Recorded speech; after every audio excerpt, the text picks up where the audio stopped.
శ్రీ హనుమాను గురుదేవులు నాయద పలికిన సీతారామ కథ నే పలికెద సీతారామ కథ. గరుత్మంతుడు చెప్పినటువంటి విషయాలన్నీ అంశుమంతుడు శ్రద్ధగా విన్నాడు.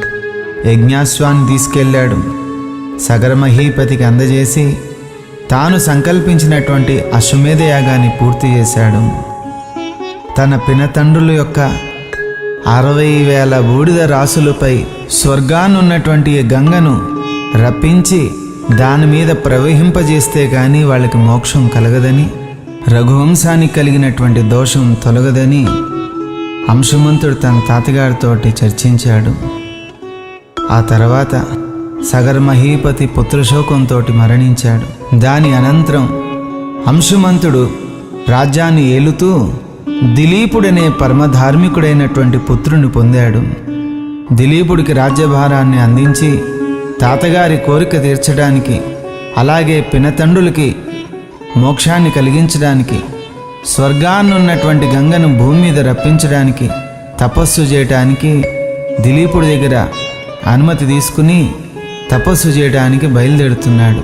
ఏం జరుగుతుందో తెలుసుకుందాం. శ్రీ హనుమాను గురుదేవులు నాయద పలికిన సీతారామ కథ నే పలికెద సీతారామ కథ. సగరమహీపతి అనంతరము అంశుమంతుడు రాజ్యమేలెను. సగరమహీపతి అనంతరము అంశుమంతుడు రాజ్యమేలెను. అంశుమంతునకు దిలీపుడను ధర్మపరుడైన పుత్రుడుండెను. అంశుమంతునకు దిలీపుడను ధర్మపరుడైన పుత్రుడుండెను. రాజ్యభారము దిలీపున కొసగి అంశుమంతుడు అడవులకేగి. రాజ్యభారము దిలీపున కొసగి అంశుమంతుడు అడవులకేగి.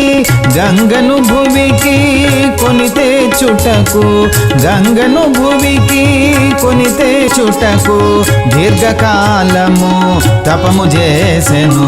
శ్రీ హనుమాను గురుదేవులు నాయద పలికిన సీతారామ కథ నే పలికెద సీతారామ కథ.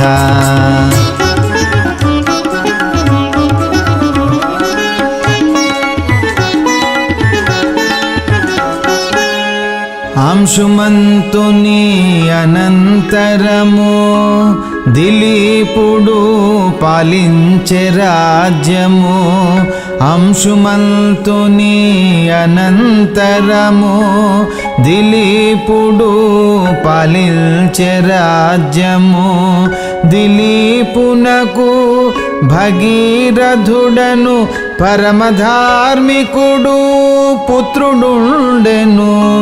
దిలీపునకు భగీరథుడను పరమధార్మికుడు పుత్రుడుండెను.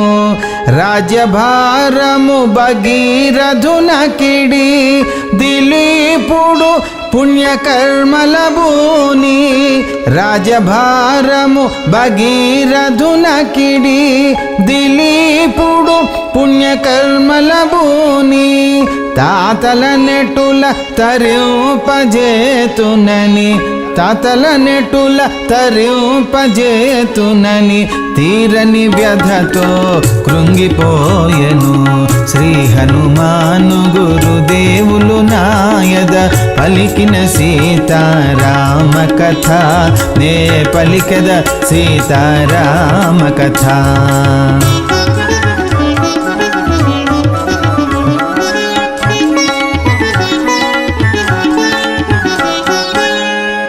దిలీపుడు స్వర్గస్థుడాయను.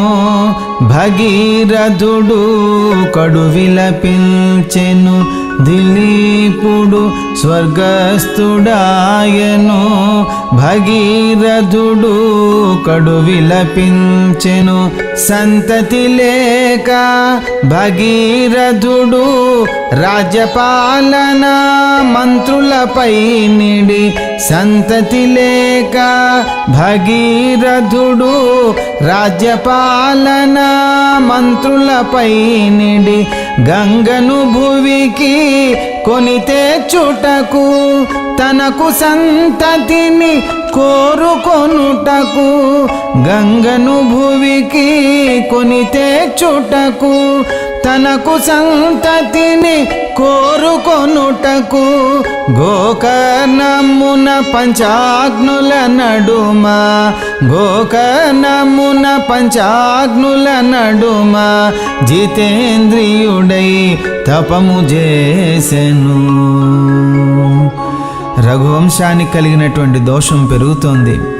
సంతాన భాగ్యం లేక భగీరథుడు మరి ఆ దోషాన్ని భరిస్తూ ఆ దోష విముక్తి గురించి తపస్సు అనివార్యమై ఇంకా తను పంచాగ్నుల నడుమ తపస్సును ప్రారంభించాడు.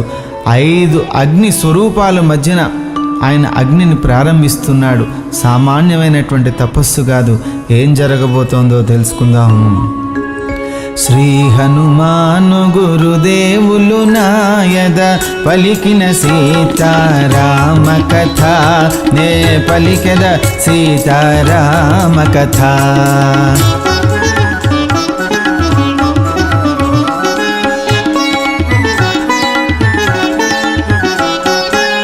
ఇక్ష్వాకు కులము వర్ధిల్లునని వంశవర్ధనుని బడయగలవని. ఇక్ష్వాకు కులము వర్ధిల్లునని వంశవర్ధనుని బడయగలవని. గంగను భువికి కొని రాగలవని గంగపాటు భువి భరించలేదని. గంగను భువికి కొని రాగలవని గంగపాటు భువి భరించలేదని. గంగను దాల్చు సమర్థుడు శివుడని ముందుగా శివుని ప్రార్థింపుమని. గంగను దాల్చు సమర్థుడు శివుడని ముందుగా శివుని ప్రార్థింపుమని. బ్రహ్మదేవుడు భగీరథుని, బ్రహ్మదేవుడు భగీరథుని ఆశీర్వదించి మరలిపోయెను. శ్రీ హనుమాను గురుదేవులు నాయద పలికిన సీతారామ కథ, నే పలికెద సీతారామ కథ.